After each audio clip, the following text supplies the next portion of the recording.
Avant de développer ces titres, sachez que le président Bassirou Diomaye Faye est de retour à Dakar. Le chef de l'État est revenu cet après-midi de Luanda en Angola où il a pris part au 7e sommet Union africaine-Union européenne.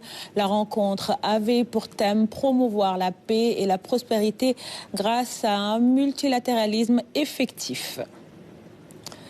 Et à Luanda, en marge du sommet UE-UA, le chef de l'État s'est entretenu avec ses homologues du Gabon et de la République démocratique du Congo avant de rencontrer le chancelier allemand. Il a aussi reçu la présidente de la Banque européenne pour la reconstruction et le développement. Aboubakry Kane résume cette journée diplomatique. En marge du sommet, le président de la République Bassirou Diomaye Faye s'est entretenu avec son homologue de la République démocratique du Congo, le président Félix Tshisekedi. L'entretien a permis d'aborder le renforcement de la coopération bilatérale entre Dakar et Kinshasa et des liens d'amitié et de fraternité entre les deux peuples.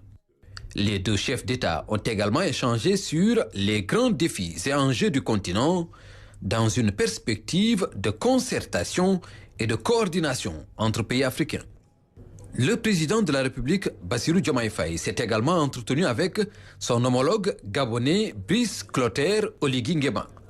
Les deux chefs d'État ont évoqué les moyens de consolider la coopération entre le Sénégal et le Gabon, de dynamiser les échanges économiques et d'unir leurs efforts face aux défis communs qui se posent à l'Afrique. Le renforcement de la coopération bilatérale et les principaux enjeux économiques, sécuritaires et technologiques, des sujets qui ont été au cœur des discussions entre le président de la République Bassirou Diomaye Faye et le chancelier allemand Friedrich Merz.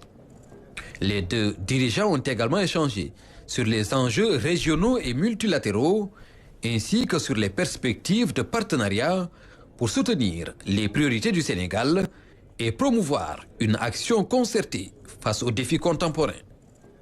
Avec la Banque européenne pour la reconstruction et le développement, les discussions ont porté sur les axes de coopération avec le Sénégal et sur les projets en cours dans plusieurs secteurs prioritaires. Le Sénégal est devenu actionnaire de la Banque européenne de reconstruction et de développement et est devenu pays d'opération aussi depuis le mois de septembre.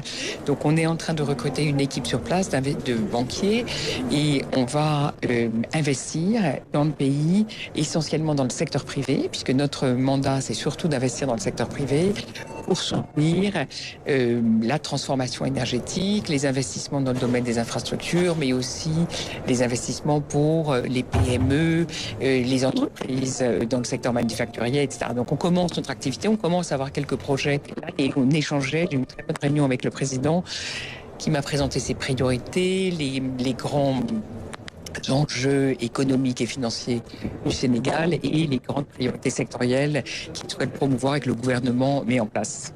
Et donc on va nous financer, on va essayer de développer des projets, d'accompagner des investisseurs privés pour développer des projets qui contribueront au développement économique du pays. La Banque européenne pour la reconstruction et le développement est actuellement engagée dans le processus d'installation au Sénégal, ce qui devrait renforcer sa présence et son accompagnement dans le financement du développement.